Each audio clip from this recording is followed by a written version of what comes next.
Okay, so this is Jeremiah 22, verses 1 through 22. And verse 1 says, Yahweh said, "Go down to the house of the king of Judah and speak this word there." So Yahweh is talking to Jeremiah the prophet. That's why this chapter or these verses come from the book of Jeremiah. Jeremiah is the prophet who speaks God's word to others. God gives Jeremiah the word, and then Jeremiah takes that word to whoever God addresses it to. So Yahweh said, "Go down to the house of the king of Judah and speak this word there." So this is Judah in the country of Israel. And this was written in around the 6th or the 7th century BC or BCE, as they say today. "Hear Yahweh's word, King of Judah, who sits on David's throne." So this is God's message to the king of Judah, who is sitting on the throne of David. David was the greatest king in the history of Israel. And so everything refers back to him, and God made great promises to David because he had a heart for God and a heart after God. He was a friend of God. So Yahweh says to Jeremiah, and he's telling him, take this message to the king of Judah. Verse 2, "Hear Yahweh's word, King of Judah, who sits on David's throne." So I believe the reason God includes that about that the king of Judah is sitting on David's throne, it's not just a matter of fact. It's a reminder of the heritage he's inherited and the responsibility he has to uphold the standards that David had, which were very high and which were very godly in almost his entire life.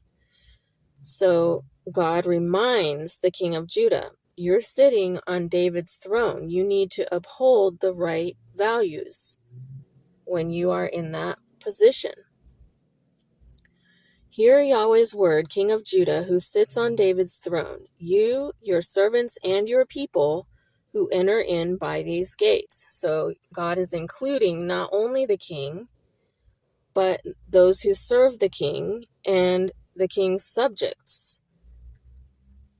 He's including everyone in this message that he's sending by Jeremiah. Verse 3, Yahweh says, "Execute justice and righteousness."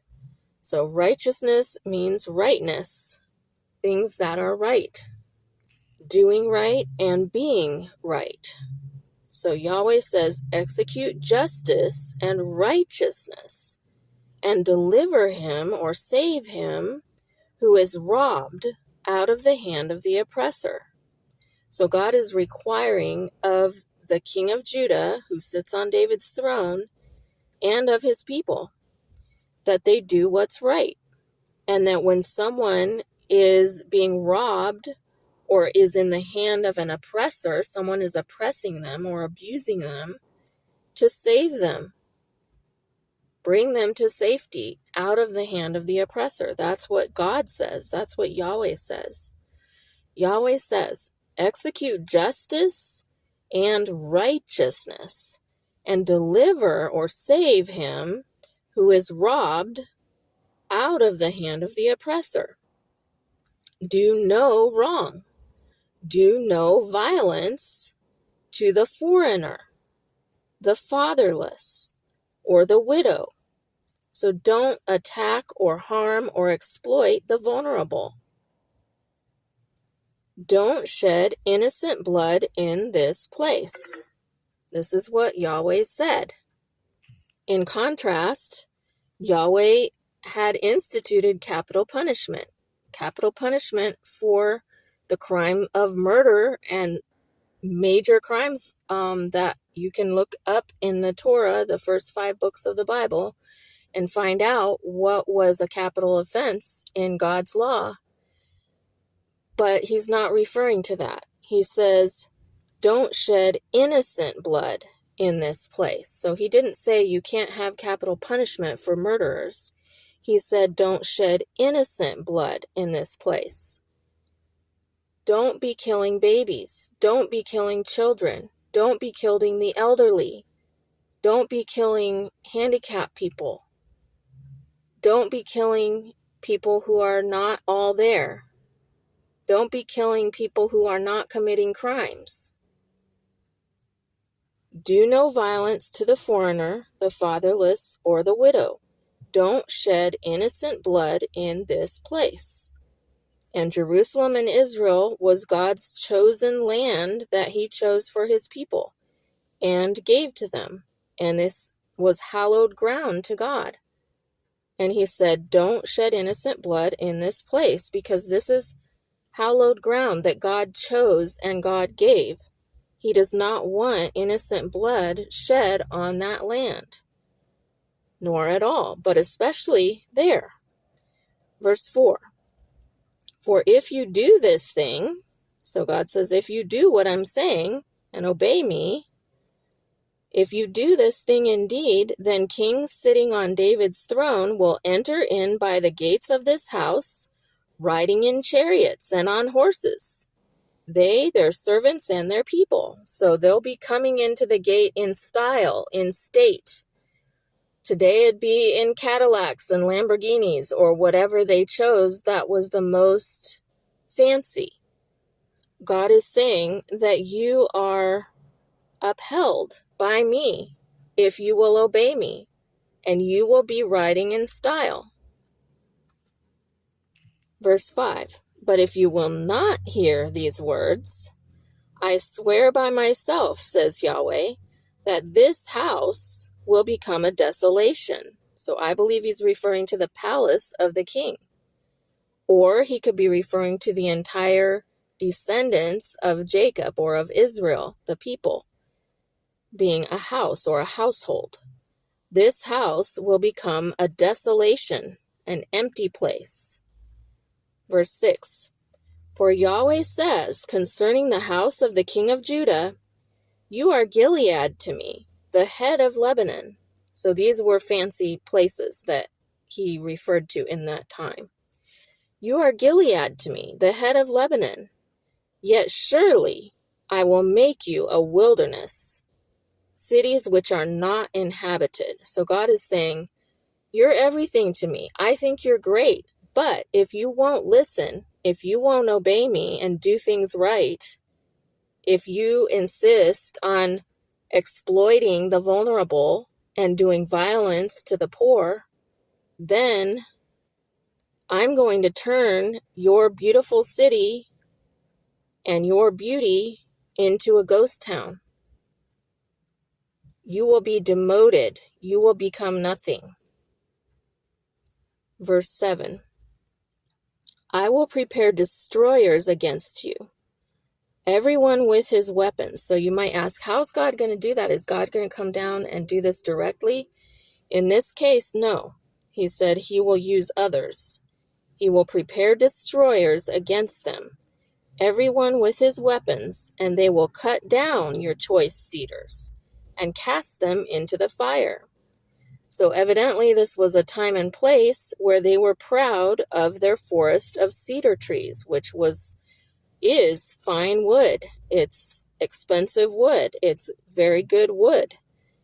And if they had forests of that, then that would be something they were known for in that area.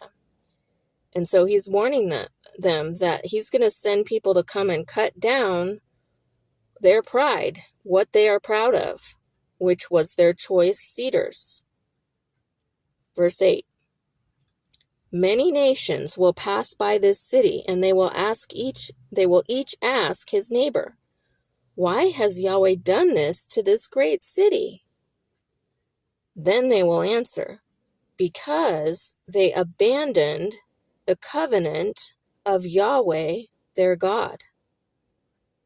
And how did they do that? Worshipped other gods and served them. So way back in Abraham's time, and then again in Moses' time, God had made covenants with these men and with all of their descendants. And so all of these people that God is referring to now are a part of those covenants. They are descendants of people with whom God made eternal covenants. But that covenant involved not only that he would bless and take care of them, but that they would be faithful to him. And they are not upholding their half of the bargain, their part of the covenant. They were required to obey God and serve God as their only God, and they were not doing that. Verse 9, then they will answer, because they abandoned the covenant of Yahweh their God, worshipped other gods, and served them. So they completely turned their back on all that God had given them and promised them. They were privileged. They were adopted by the Creator, Supreme God, who created the universe. Out of all the peoples, they were adopted and chosen by Him. And instead of valuing that, they constantly got jealous of or distracted by, pulled away by, intrigued by, curious of the people around them, the different countries and people groups and ethnicities around them, and saw what they were doing. Oh, they're worshiping this God in this way, or they're worshiping that God in that way. Oh, look, they have this or they have that. Maybe if we do what they do, then this or that will be what happens to us. And completely ignoring God, who gave them the land, who saved them out of slavery, literally sending 10 amazing plagues on the Pharaoh of Egypt to stop him from exploiting them as slaves. God cares about slaves. He literally sent 10 plagues on Pharaoh to get Pharaoh to allow God's people to leave and to escape slavery and to live in freedom. So God did all those things for them. He rescued them from slavery. He provided them a land of their own. He protected them from their enemies. He provided what they needed. But then they kept being distracted by what other people were doing. And then they would go after other gods and other ways of living. And that's when God would allow problems to come, allow their enemies to attack. All different sorts of enemies from all different directions. He would use different people at different times to punish his people and get their attention back on him. Because when things were going well, as happens with many and all of us, we may get our eyes off of God. And so when they were punished and brought up short, they would suddenly say, oh yeah, we're supposed to be serving God. He's the one that saved us before. Maybe he'll save us now. And God would have their attention again. Verse 10, don't weep for the dead.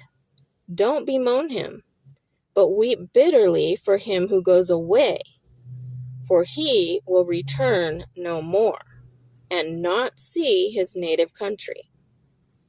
Verse 11, for Yahweh says touching Shallum the son of Josiah, king of Judah, who reigned instead of Josiah his father, and went out of this place, he won't return there any more, but he will die in the place where they have led him captive. He will see this land no more. So Josiah was a righteous king. He obeyed God. He was exemplary in his actions. But his children and the kings after him were wicked. And Josiah's son Shallum, which it just mentioned, he was deposed. He only reigned for 3 months, and he was deposed by Pharaoh Necho. And Pharaoh Necho exiled Josiah's son Shallum to Egypt, out of Israel to Egypt. He forced him to come to Egypt. And so God is saying, you're not going back. You're never going to see your land again. Because God is on board with what happened to Shallum because of Shallum's actions. Verse 11, for Yahweh says, touching Shallum, the son of Josiah, king of Judah, who reigned instead of Josiah his father, and who went out of this place, in other words, Israel, Jerusalem, he won't return there any more, but he will die in the place where they have led him captive. He will see this land no more.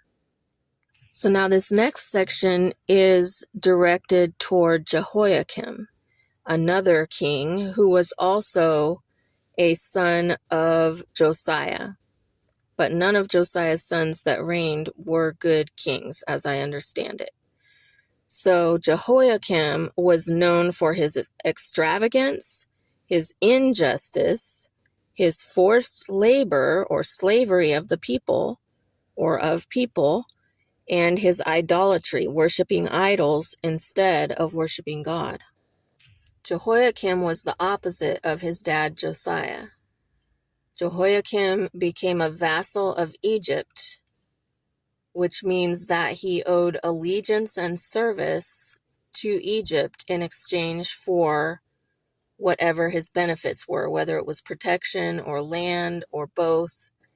He was receiving benefits from Egypt, but he was also subservient to Egypt. Egypt was the superior power.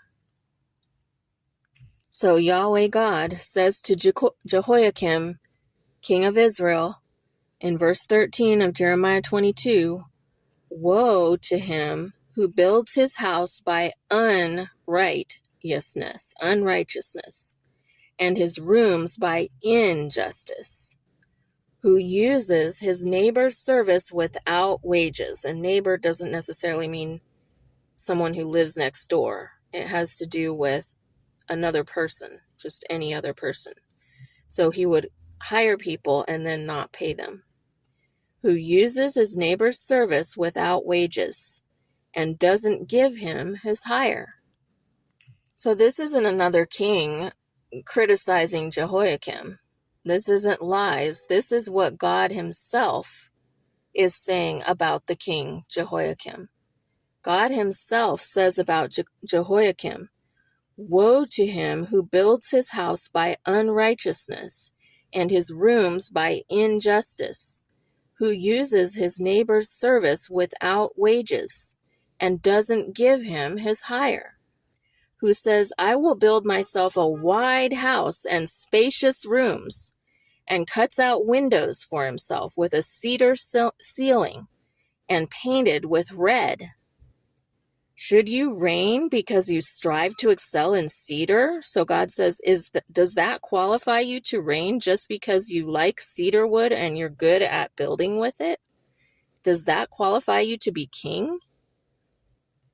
Should you reign because you strive to excel in cedar? Didn't your father eat and drink and do justice and righteousness?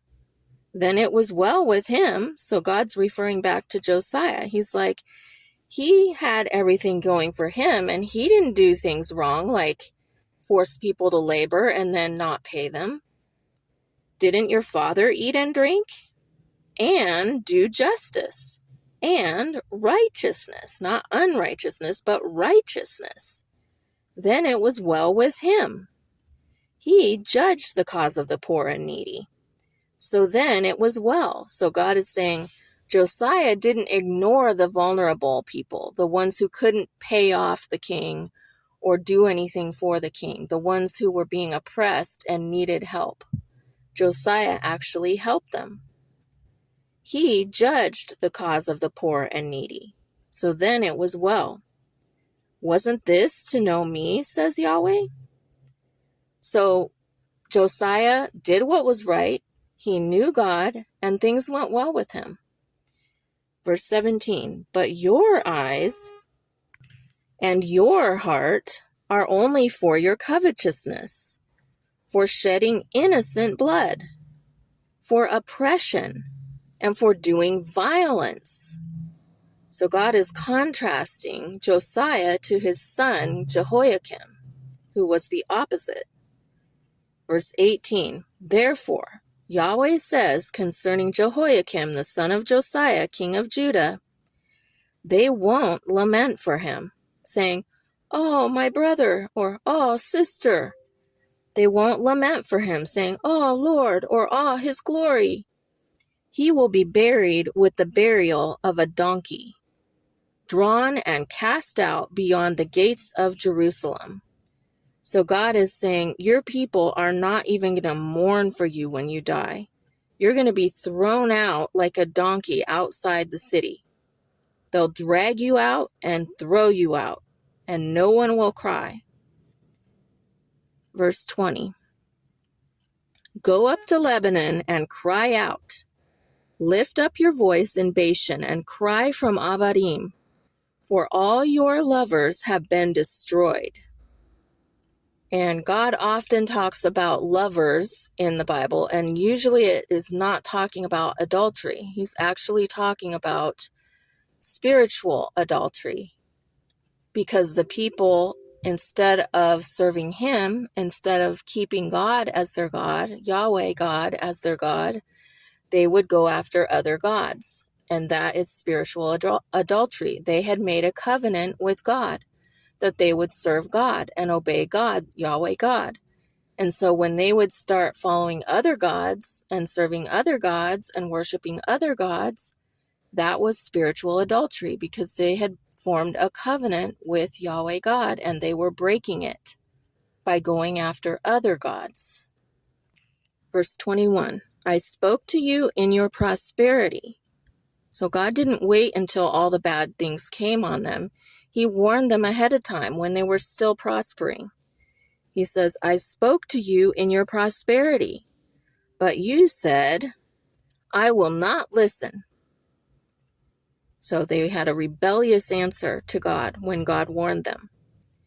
This has been your way from your youth. So God remembers when they were young and they had the same rebellious attitude that they have now while they're king and adults.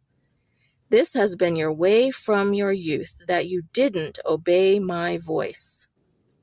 So now God's going to pronounce some of their punishment, Jehoiakim's punishment. The wind will feed all your shepherds. In other words, they won't eat. They'll be eating air. And your lovers will go into captivity. So the lovers refers to people or gods that the people relied on instead of God. So sometimes it was a foreign country. Instead of going to God for help, they would go to a foreign country and say, can you send over your army and help us against this other army? So that was a lover in God's language to them. Your lovers will go into captivity. So you're not going to have anybody to rely on, no people on earth to rely on. The wind will feed all your shepherds, and your lovers will go into captivity.